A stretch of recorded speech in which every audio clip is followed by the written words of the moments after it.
something a little unique. We'll probably do this a little different than we have in the past. But every year we assign book reports. Everybody on staff reads, and then we kind of collectively input our opinions on those books, the ideologies of them.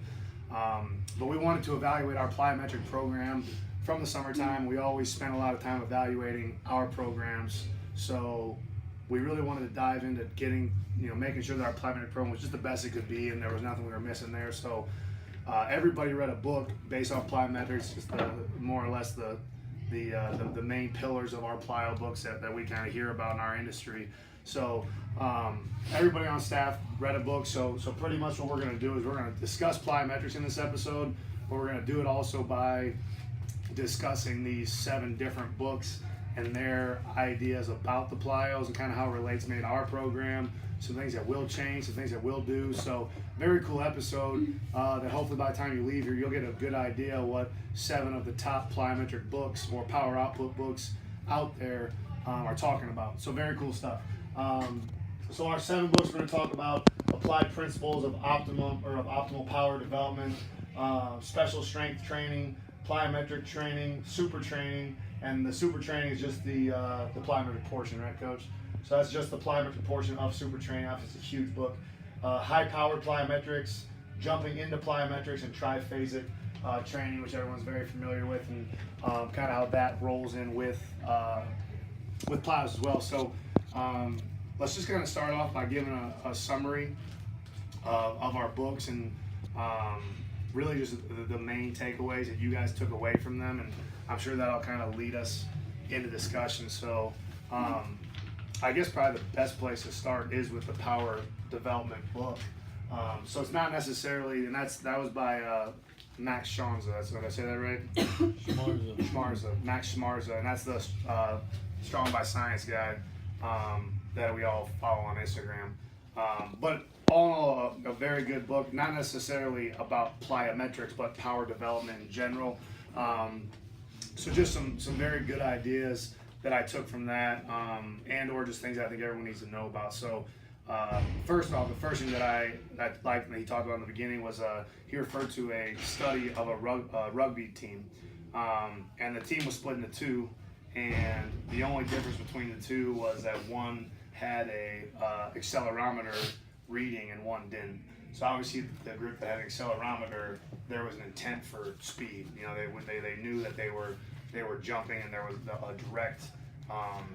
a direct coaching effect from that. But just from coaching no differently, from just having one group be able to see the accelerometer, they had a significant increase in power just from getting that immediate feedback. Which, like I said, that's a very small change that anybody can make to a program. It's just adding some sort of piece of program to it. The next thing I really liked about the book is they talk about post-activation potentiation, which obviously we all know about. What's up, Coach? Let me interrupt you for 1 second. Okay. When you put together some peanuts today?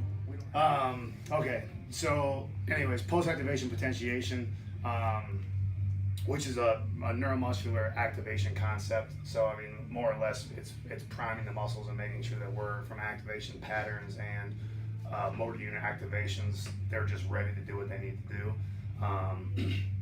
And I really just like the variations from the book, from the clean pull stuff, the different angles of getting it. I think just overall, I mean, I think I took from that the most is we could replace some of our clean warm sets with that stuff. That's obviously what we've been tooling around with. But you do that, you feel pretty ready to go, pretty primed, ready to go. And from a PAP standpoint, I haven't necessarily done a ton of stuff with like isometric holds like that. So I really like that concept, and definitely going to take away from that. And then just, I mean, as stupid as this is, he just kind of broke down the different pieces of the velocity curve, and it's just like you always knew it, but it's just so common sense that it's like, so when you think about like what you're training on the velocity curve, absolute strength, you're training pure strength. Like when you're on that end of the velocity curve, you're not training velocity, you're training strength, which is, I think we get that. And then as it works down, you have strength speed, your strength speed zone. Well, then strength is still the primary thing that your muscles are going to adapt to, and they're also going to start to work speed as well. And then when you shift into speed strength, it's obviously vice versa. So now speed becomes, in that movement, if you're moving the bar at that particular speed, your muscles are adapting from an explosive velocity standpoint more than they are force. So it shifts that way. And then obviously when you're training speed is your main focus. So it's just kind of like, we have these names along the continuum or the force velocity curve. And it was just like a really stupid thing that was just like, I don't know if I've ever heard anybody like be like, strength speed is you're training strength first, speed second. That's how your body's adapting to it. So I really like that. He hits cluster sets a lot in the book, which obviously allows us to keep volume higher while preventing fatigue, and you can also increase your mean velocities. So instead of doing a set of 10, it's kind of what we exactly talked about yesterday with our last episode with conditioning. Like instead of doing 10 110s, doing 2 sets of 5, their velocities can stay a lot higher, their fatigue is going to be dissipated. Cluster sets are the exact same concept. So I thought that was very good. And then just some parameters that he talks about in there is obviously in your cluster sets, the bar must be actually racked between sets. And you have to take a minimum of 10 seconds recovery on that. There's a cool piece in there about managing fatigue, and that's one thing we've been working with a lot is obviously the cutoff sets. So if our velocities get to a certain range, we're going to cut the movement at that point in time. But he just talks about different cutoff sets in the book, which I thought was very good. He also makes just talks about, I just wrote this down, correlation is not causation, which I just think we always have to remember as we're reading research. But he says, but it is the first step to finding what the causation is. So I thought that was a powerful piece of that. And then one thing that we were definitely doing wrong that just makes a lot of sense, but it was just nice to have a number to it. So with all our band accelerated movements, whether it's sprinting, whether it's jumping or whatever, it should reduce your body weight 20 to 30% is kind of what he talks about, which we use way too much band tension on that. The way he kind of talks about it is like it should feel like a really good jump when you're doing overspeed jumps, not like an unrealistic jump where like there's no way in hell you could ever jump that high.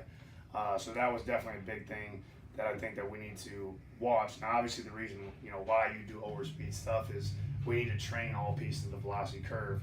When your body's always fighting gravity. When you deload body weight, it allows us to fight gravity at a different level, so our velocities can increase, which is overspeed stuff is obviously essential in that and what it can do for us. So it decreases the amount of gravity, it decreases the amount of weight. But Harris told us last week, if you do too much overspeed, what's that issue? Your body doesn't know how to produce the force early. Your body doesn't have to produce the force. It doesn't. It's the body. If you decrease your body weight 70%, your body just doesn't have to produce anything. It's just like jumping on a freaking trampoline. There's too much help for it to have to produce adequate force to get the stimulation that you're trying to get from it. So just hearing like that was very good to see. And then probably the last real thing or the other thing that I want to just hit on, at least from that book, is just the rate of force development he talked about. I've never heard it broken down quite like this, but he talked about, rate of force development comes in 2 phases. So your early phase and your late phase is what he talks about. And your early phase is all neurological max velocity, so that stretch reflex, that initial transmutation of energy, and then that piece into your late phase, which is the structural cross-sectional area and how much force can you produce. So when you're producing force, like I said, that first piece is that rate coding, is that motor unit synchronization, how fast can the muscles fire. That second piece is, all right, now how strong are the muscles, how strong is the cross-sectional area. So just hearing that talk about rate of force development, I think it's broken down in a good piece of making you understand why you can't just train velocity and why you can't just train force. If your early phase lacks, which we talked about the reactive strength index, which I'll probably hit on at some point. I don't want to shut up and let somebody else talk here though. But if we just work on one piece or the other, we're either going to be ineffective in that early phase of rate of force development, or we're going to be ineffective in the late phase. And that goes back to what we talked about with the daily shred episode, which was, what were my 2 terms we talked about, the 2 deficits we talked about? Explosive and muscular. Just close. The two deficits we talked about from Vershansky. Strength deficit, muscle strength deficit, and explosive strength deficit, right? MSD, ESD. And so that kind of, that's just another, I'd say a dumbed down version of that. That makes it, I thought easier to comprehend. So, good book. He talks about velocity profiling, which I'm still on the fence on in a team setting. That is, I think, obviously the ranges that we have are ranges because they've taken velocity profiles of so many athletes and averaged them together. And that's what they've gotten the ranges. We had seen if you velocity profile a guy, and it's a great day. His CNS is working towards that upper 18%, or vice versa. I mean, it's just there's so many variables if you're velocity profiling guys, and then how often you have to re-velocity profile a guy as they get stronger. Do their velocity profiles change? It's just, I don't know. I'm not sold on velocity profiling each individual athlete yet. In our setting, at least, I think maybe, like I said, our NFL guys, I have 4 or 5 athletes that I can really read and coach in a very close-knit setting. I definitely think it's a great tool. I think right now the way I feel about velocity profiling in a team setting is just stick to the averages, stick to the average velocities. But very good book, I thought. Very good read. Just it simplifies power output, I think, very well. Does a good job of bridging a lot of research together. I enjoyed it. Any questions on that? Pretty straightforward. I mean, that's all stuff we talk about. So it was just good to hear, good to read. Good there? All right, who wants to go next? I'll go ahead and go. Go ahead. Yeah, I'll go ahead. Because just going off of the stuff that he has, the book that I read was Plyo Training, Achieving Explosive Power in Sports. That was by Michael Yessis and Mr. Dr. Squat himself, Dr. Hatfield. Oh gosh, give it to that. So the book was very informative, and if I had to give this book to anybody to read, it'll definitely be somebody just starting off in this profession, not knowing what plyometrics are. Because even though it was informative, it was very, very basic. Just to give you a quick history of plyometrics and what they said within the book, Fred Wilt was the first to use plyometrics in the U.S. Who's that? Fred Wilt. Fred Wilt. Freddie boy. He was an Olympic runner, a track coach at Purdue, and he got his plyos from European track coaches, Soviets. They used it a lot, and the person who really researched it a lot in the United States, which Coach Harris will talk here about a lot more, is Yuri Verkhoshansky. And he goes through Verkhoshansky goes through the development. I think it's in that book where how plyometrics taxes your central nervous system compared to different lifts that we do in our weight room, compared to Olympic lifting, sprinting, jumping, of course, which are plyometrics, and then the barbell lifts that we also do. So they talked about that a little bit in the book as well. Some key points that I found within the first chapter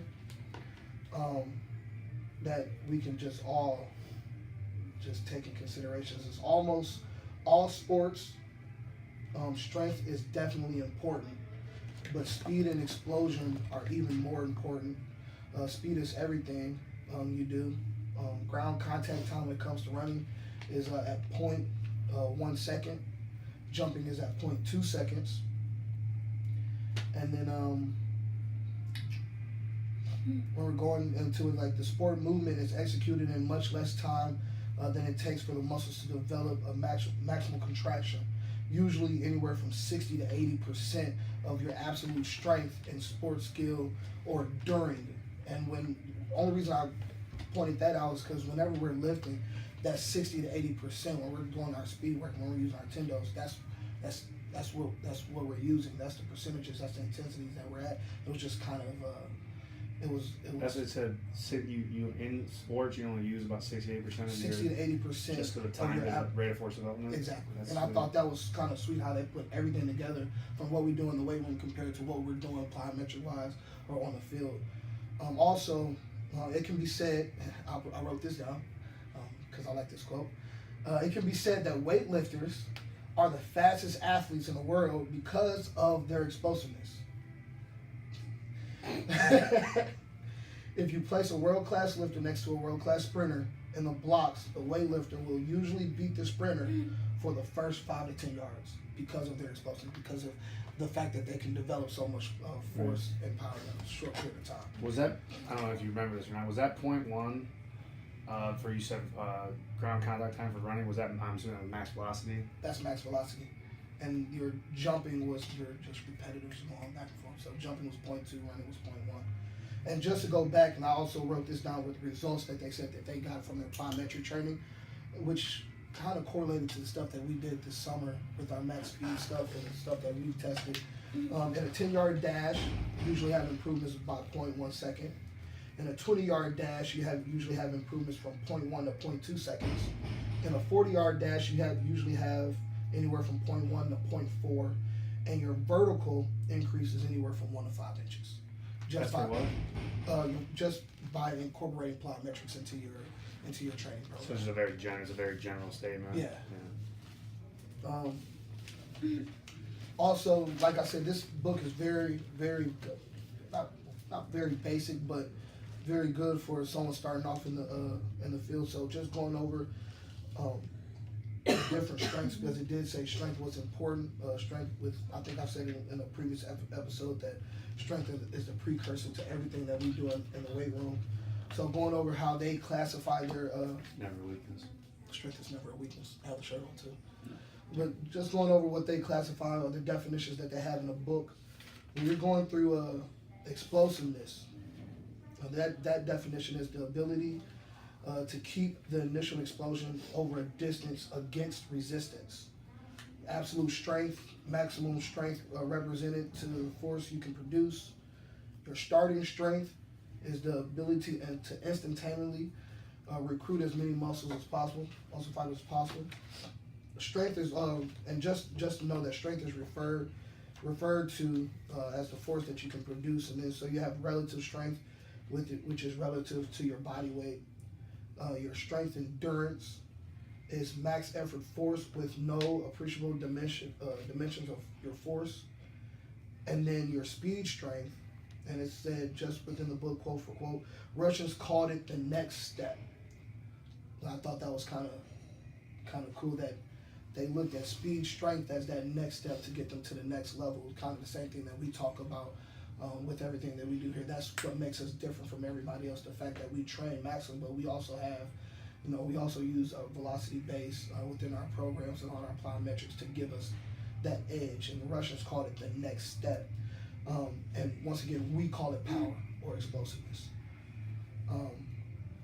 When doing plyometrics, your rest guidelines, you need to give a full amount of rest. But that goes to each team, because when you're training within the weight room, within a team, you need to be able to know who you're training, the sport that you're training, and to have that type of endurance, so they'll be able to go and translate what we do in the weight room or on the field to what they do within the sport. And in order for your explosiveness or your power or your speed strength to go up, your absolute strength has to increase as well. Also with plyometrics, it talks about developing your eccentric strength as well. And that is equivalent to 120 to 150% of your max concentric strength, so your absolute strength. And going through eccentric strength, it also talks about when going through different rep ranges, your phases. Eccentrically, you should be able to handle about 35 to 40% of that max, 35 to 40% more of that max. Isometrically, you should be able to handle about 15% more. And then, of course, your concentric, that's your absolute strength that you go through. Now, another thing, because that's from the rest of the book, from chapter 3 until really chapter 7, which is like chapter 8, which is the last chapter, it really just gives a movement pool of different plyometrics that you can do, whether it be upper body, lower body, rotational, horizontal, vertical, single arm, single leg. And they really utilize depth jumps a lot, which is really a plyometric. Talked about weighted depth jumps, how high you should really do your depth jumps from, which I think you'll talk about that later. But the thing that interests me the most was really the last paragraph of the book, and I'll just go ahead and read that real quick because it kind of talks about kind of what we're doing with our in season now. Read it to Harris this morning, but it says catching and throwing type plyometrics should be done closer to the actual start of the season or in the pre-competitive phase. The reason for this is that they should more closely duplicate the actual skills involved in your sport. However, you should not do plyometrics, especially if they are intense, right up to the time of competition. Plyometric work should stop 2 to 3 days to 1 week prior to competition. However, if the plyometric work is very intense, it should stop 1 to 2 weeks prior to competition. The less the intensity of the work being done, the closer to competition you can do them. Which is, if you look at our in-season program, a lot of our plyometrics are not intense in nature, so we do them towards the beginning of our program, which gives our guys throughout the rest of the week to recover going into the game, and so we can actually put a good product on the field. Amen.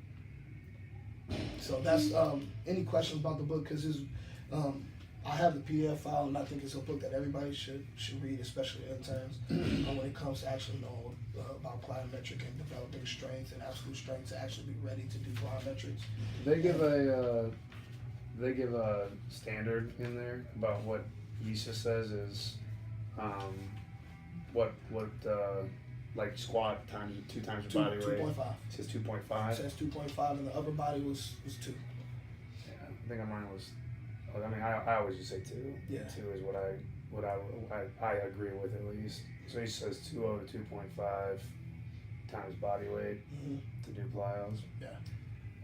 One thing that was interesting too that I forgot to say. So like going through strength, speed, strength, absolute strength, the different continuums. The newest thing that I'd never seen from Brian Mann or anything on the different velocities was that more or less like what Cam's like been talking about when I'm talking to Cam is just like keeping the dude's velocities like 1.0 meter per second. Like that's, and if you look at this new velocity chart that they're using, the Max Strong by Science guy is using, there's like its own like piece that just says optimal, and it's right at 1.0 meters per second, which obviously kind of sits right between strength, speed, and speed, strength. So I think that's kind of how it got its coin term optimal. But it goes back to what we were talking about with the daily shred episode of like, if you just train optimally, can you just keep on pushing out your curve? And then once again, like it's funny how this stuff all connects, but we're talking about conditioning in last week's episode, and we're talking about how we found a way to train alactic power, alactic capacity, and aerobic capacity all at the same time to increase all 3. And then, if we do just train optimally, if like we just, if we got, because we have phases for you guys listening, we have phases where we go, like we'll train accelerator strength, we'll train strength speed, we'll train speed strength, and we'll work in different zones, like during different phases and different blocks. But like, what if we just train, absolute strength? We trained our really high velocity sprinting plyos, and then we just trained optimal strength and just said, hey, just move this right around 1.0 meters per second. And when you look at our force velocity curves that we all just profiled for ourselves, and you look at like our speed squats yesterday, everybody's number is right around 1.0 meters per second. Yeah. And I don't think that's an accident, So it kind of shows you that optimal zone. So I thought that was interesting. You just reminded me of that when you talked about, what he terms as explosive strength, accelerator strength, starting strength. So I thought that was interesting, but not good. That's good. It sounds like it's a well set up book. And was there anything out of the exercise pool that you were like, this is something that I want to bring to the table, or nothing? No, like you can tell that it was kind of dated. Okay. but it was a lot of stuff that's on that board right now that we really just came up with. So there was nothing out of the ordinary. But he did with the single arm stuff. I think it's something that definitely we can do with our quarterbacks, especially with the weighted balls that we have and how he positions them with taking stress off the shoulder and actually laying them on the ground or laying them on a bench, so they're not going through too much external. Was there anything in there programming wise on like repetitions? Everything for the most part, everything was high, and I was always taught when it comes to programming plyometrics, you kind of want to program it the same way you program your Olympic lifts. So the repetitions are kind of lower, but they were programming anywhere from 2 to 3 sets, like 8 to 10 reps.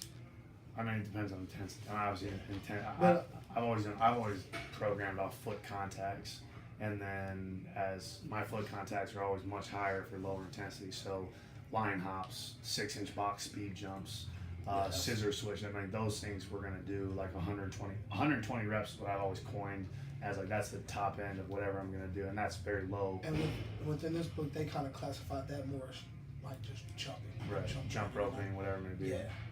So but the actual plyometrics when it comes to the depth jumps or the continuous hurdle hops and stuff like that, those were like 10 reps at a time. If you're talking about like a 3-foot box. Right. All right, who's next? Coach Harris, All the right. cameraman. I read Special Strength Training, and like Green said, it's by Dr. Verkhoshansky. This book, it was tough. It was a really tough read. It was written a long time ago. I want to say like 63. Yeah, it was written a really long time ago. And they translated a lot of his stuff. So it was a tough read. Like kind of like Green said, some things were outdated. Not outdated, but dated. Things that you just don't think about now that we don't do as much of, and the way he went about his programs and how he implemented the means of making his athletes explosive. They're just different than what we do, and it's because of we have more and we can do more with what we have, which I think is really what it comes down to.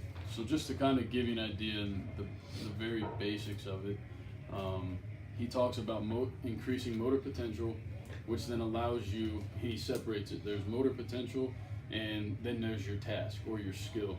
And that's how he separates things. So if you can increase your motor potential, and how I interpreted motor potential was your rate of force development, and then the neuromuscular side of things. So the rate coding, the synchronization, and the recruitment.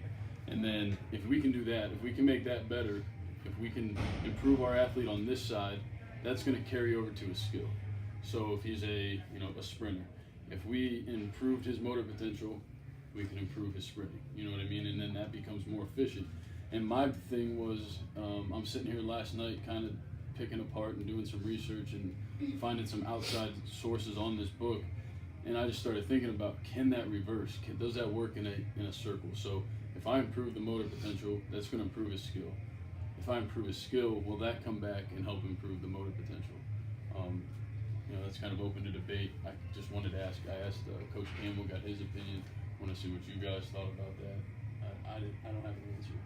I think it can, just it's not as specific as it would be focusing on just the motor potential and everything. I don't know. I think it can go full circle and vice versa. I think it I would think it depend might on just why is your skill improving? Is your skill improving because of technique?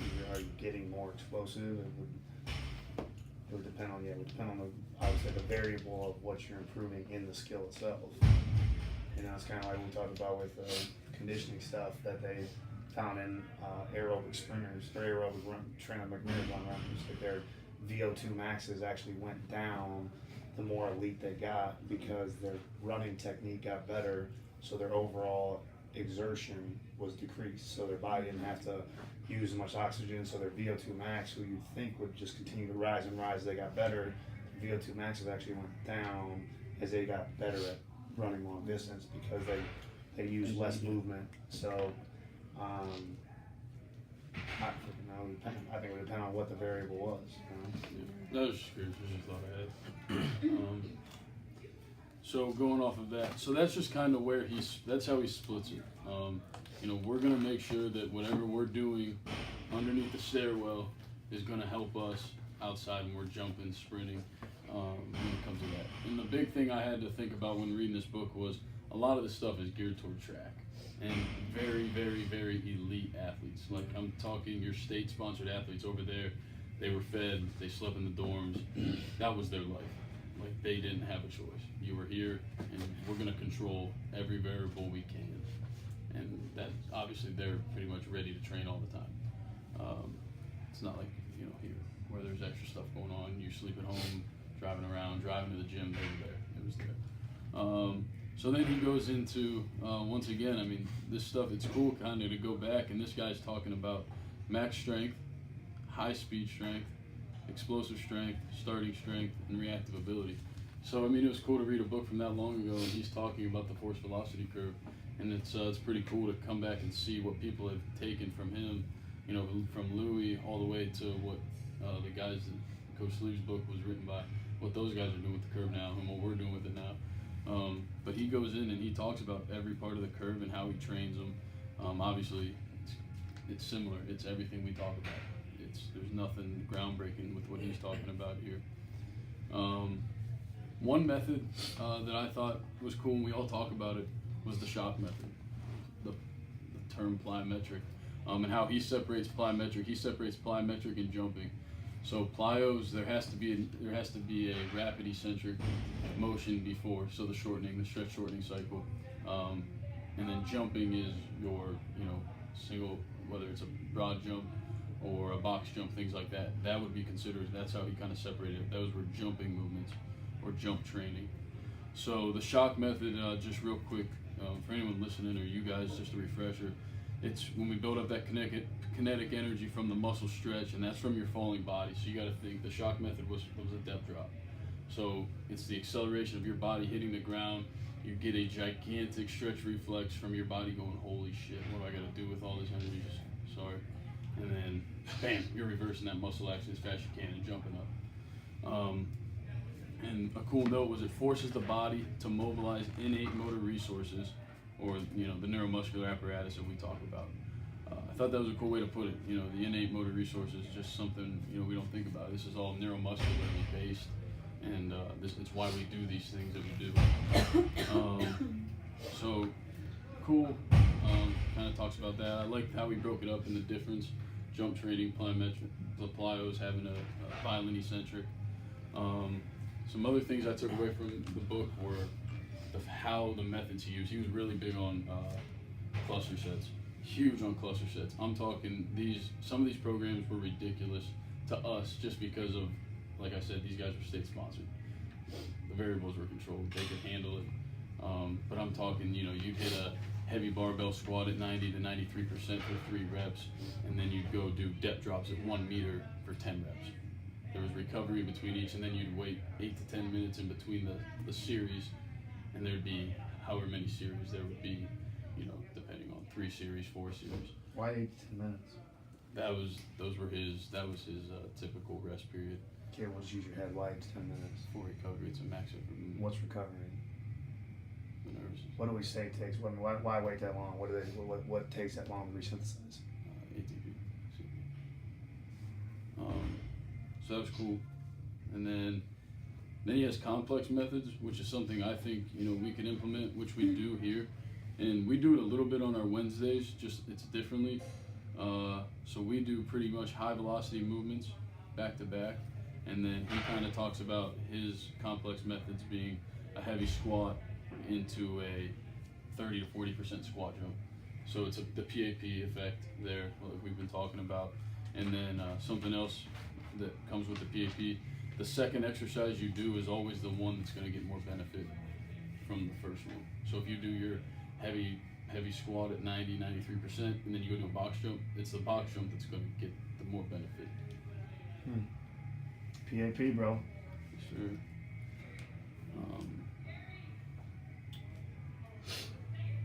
And then just real quick, the 5 rules from the book. Number 1, Formulate your motor task before you execute the special strength training. So that's just basically what he's saying there is make sure your athletes understand what you're asking them to do and that they're ready to do it before you do the movement, like dribbling a basketball. That was the example. Make sure someone knows how to dribble before you just send them out there and go, okay, go. You know, understand what the point of the dribbling is. Why are we dribbling? You know, to move the ball, to open something up. You know, there's reasons beyond just, okay, we're doing this to get stronger, more explosive. There's a reason why. He talks about that. Relate it to the sport and relate how the speed of the movement is parallel to the sport. Number 2, rest intervals.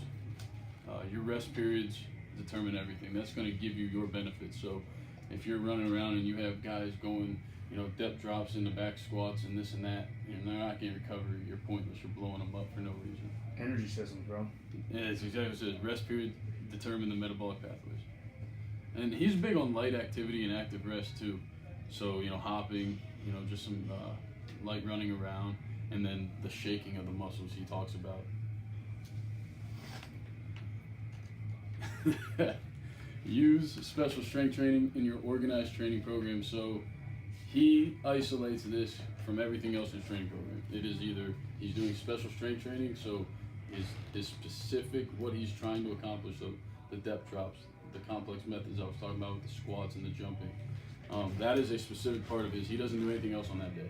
So like his programs for football, it was, you know, it was a 2-day split, and day 1 was like back squats, day 2 was depth drops, 4x10. That was it.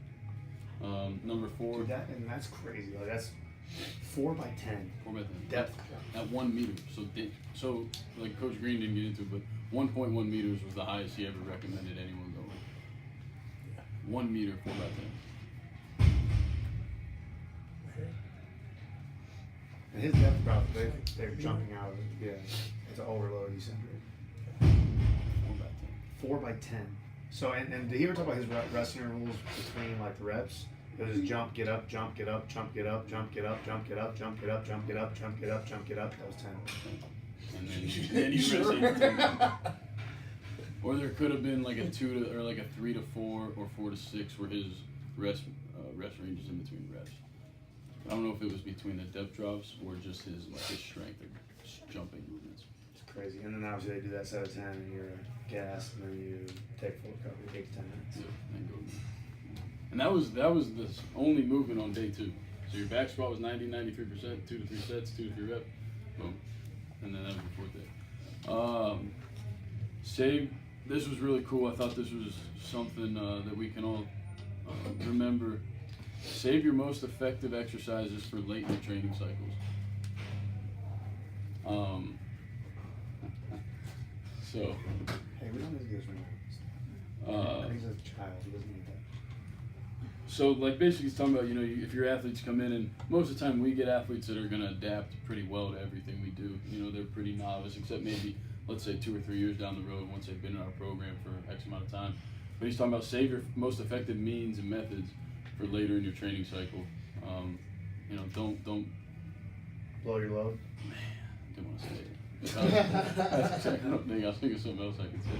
Yeah, don't blow your load too early. Because you're going to need something, say, you know, it comes down to a time when you kind of see a guy hit, you know, a plateau, when you got to find something to break through that.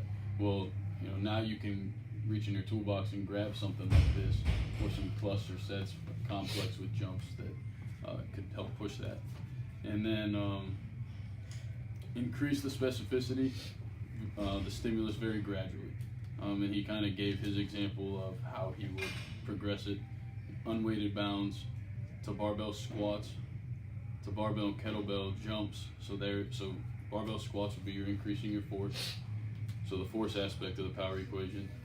The barbell and the kettlebell jumps would be your velocity aspect of the power equation. And then the depth jumps, he has increased both force and velocity, and it's the highest level stimulus. Overall, really cool book. Something different, very hard. It took me a while to read it and get through it and really understand it. Obviously, you know, I went out and kind of found my own research on it as well to get some other viewpoints from it. But yeah, I'd say maybe read a couple more books before you read that one if you're new to it. But overall, cool, different perspective on things. For sure. Old school. It's always good to take from those guys. Speaking of tough read, let's talk about super training. So I had super training, and I actually loved this book, which is kind of weird, but it took studies for Ushansky, but also took studies from Europe and Australia, and then also some studies within the United States. And it broke it down all the way from your sheath to the muscle, like all the way up to the brain. So and it helped with the programming too, because it did break down into how many minutes between each set, how many seconds between each reps, and then when you should use max plyometric compared to just a sub-max plyometric. But the first thing that they talked about was making sure that your myosin sheath was loose, because you didn't want that energy to dissipate laterally. You wanted it in that line of motion. And then How does energy dissipate in plyometric movement? How does it dissipate? Doing it slow. What did you say? Through heat. Through heat! Yes! Wasted energy is dissipated through heat. You said angles, bro. Are you sleeping right now? Angles, dude. So, but it also broke it down, a plyometric into five different phases. So Five? Yeah. The initial momentum phase, the electromagnetical delay All right, hang on. phase, Same stuff. Number one. initial momentum phase, Momentum or momental? momentum Momentum. phase, Okay. electromechanical delay phase, No, that's a lot. That's mechanical, okay. amortization phase, I like that. your rebound phase, and your final momentum phase. Wow. What are the phases that we talk about nowadays? Just your eccentric, your amortization, and your concentric. Nailed it. Good answer, coach. It's a little simpler. Okay, go ahead. So the initial momentum, so that's just you starting to drop down into the motion, and then the electrical mechanical phase is contact with the surface prevents the movement and causes the muscle to contract, and this is the time between the action potential in motor neurons and the muscle contraction, so that's also known as the series elastic component. So then your amortization phase is your coupling phase. Coupling, Transition of energy. Is how I like to think about it. yeah. And then your rebound phase is the release of the elastic energy from the series elastic component. And this is an involuntary contraction. Yep. So, and that's evoked by the myasthenic stretch reflex. And then the final momentum phase is just the body continuing to move by means of the kinetic energy, which was imported by the concentric contraction and release. Great.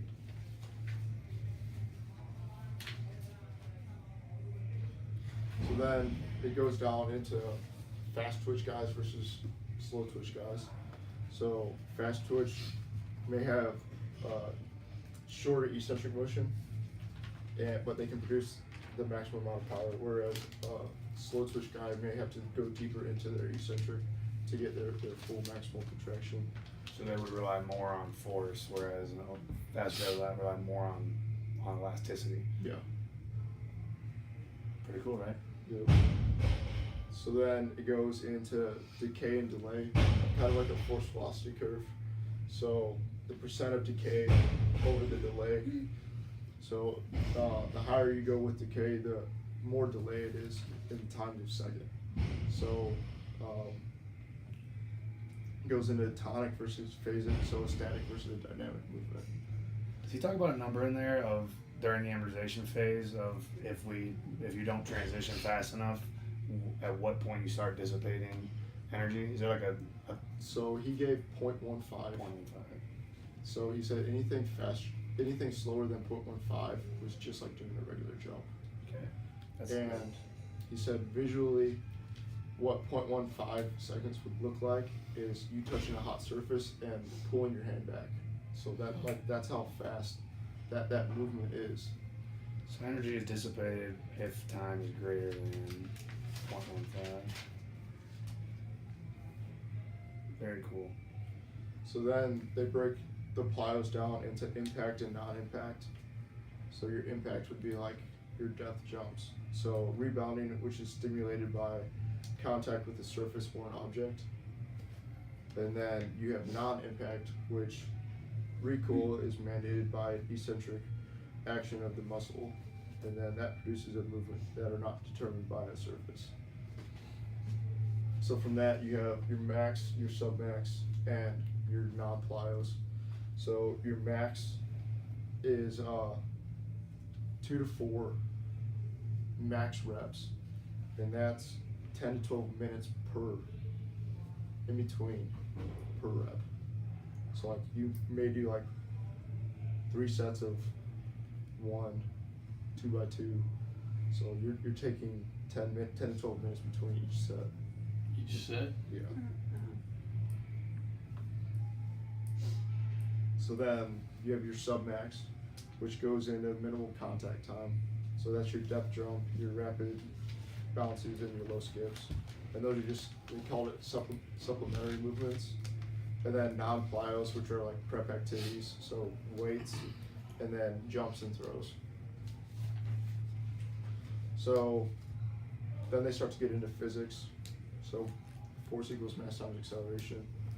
And then resistance training increases mass. Plyos are low inertial loads, and plyos increase accelerations, where weights are high inertial loads.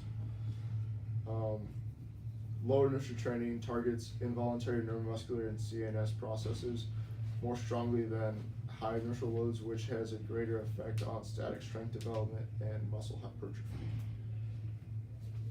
So then they go back into, like reviewing back into chapter 1, which was strength deficits. Okay. And then they went into 6 guidelines to program with plyos, which is the beginning of it was just getting a warm up, and then making sure that the athletes know what they're getting into, and the optimal sets for depth jumps are 4 sets of 8 to 10 for higher trained athletes, and for less conditioned athletes are 2 to 3 sets of 5 to 8 reps, and that's no more than 1 to 2 times a week. And they were training at extremely low volumes where there was no more than 60 jumps a week, and that's after season. And then the second half of the prep phase, and then during competition, once every 10 to 14 days, no later than 10 days before a competition though. Then sub-max hopping 25 reps. So that's really low just for... Right. Optimal height for a depth drop would be where the heel doesn't make contact with the ground. And one thing that we've been preaching a lot is quality over quantity. So there's no reason to load guys up with a bunch of volume when you can just get your work done and you get out. It even goes down into your breathing. So when you step off that box, you're holding your breath and you're not releasing your breath until you're in full extension.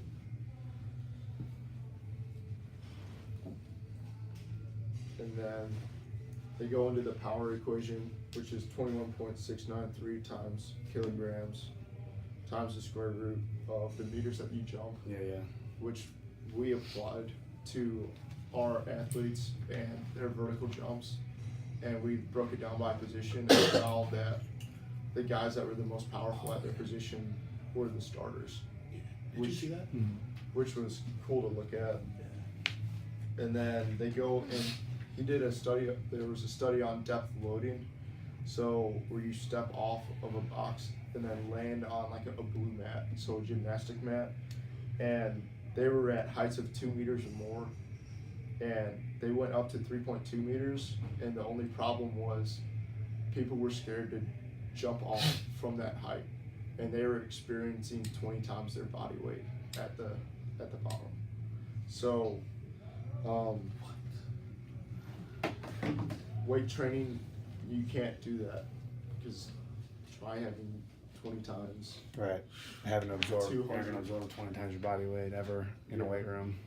So, but they did look at a 12-week cycle for jumpers, and they did 475 depth jumps, and then they compared that to a group that did 1,472 general jumps, so that's squat jumps, barbell jumps, and those were between 90 to 30%, and the difference in volume was 93 tons, and they found that the group that did the 475 depth jumps had a greater, but more significant change in their training.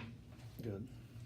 And then they went into jumping into sand, which leads to an enhancement as 5 days.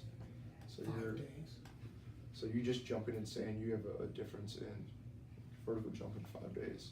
So just adding a different type of surface and a different type of stimulus. And then alternating asymmetric method, which would be like doing a assisted jump with your left leg and a weighted jump with your right leg, and then crossing that over. And then one that they looked at, when I kind of looked into that, it'd be using 2 arms to jump off one leg, or you want your opposite arm to jump off one leg. So that's more for like basketball players or volleyball players, but it could also be with some of our football players. You think the wide receiver, they're in their route and they got to get off, and they're going up with 2 hands. And then it goes into cognitive, so this is where it goes into the brain. So cognitive and non-cognitive. Non-cognitive is just fight or flight. Cognitive is, you know, you're about to jump, so you got to get up as high as you can. And then Russian coaches would always go over, have the athletes explain their movement, draw their movement out, and then do the movement. So they weren't just coaching them as they went. They made sure that the athlete could go through every single process of that move before they did it. And that was super training. Very nice. We'll split this into 2 episodes, because this is where I think we're already passing. All right. I guess just to summarize that, everything there, and we'll talk a little more in depth here in a minute, but I'd say probably the biggest things I've learned with plyo, especially with football players, is you have to program based off of position group. You have to understand impacts. You have to understand that in the summertime you want to get plyos obviously done, but you have to be careful with your impacts, especially if you're doing a lot of if you're doing high conditioning running. That's high volume and sprinting nature. They're getting a lot of foot contacts out there, sprinting, acceleration, deceleration. They're doing 7-on-7s, and then you're trying to have a crazy jump volume too. You're gonna have patellar femoral pain. You're gonna have guys get shin splints. It's not a matter of if, it's a matter of when. I think that's the number one thing you have to realize. So our normal question we always ask ourselves is less is more. What can we get out of that? And then, you know, from a standpoint of plyos, you want to think about force absorption, about eccentric strength, but there's other places we're getting that in our program as well. That's why, you know, we clean, we power clean, we hang clean. So we get that force absorption. So for us in the summertime, if there's a way that because I know we have to run for volume because we have to get ready for camp, we're going to absorb force in the weight room and cleans and squats.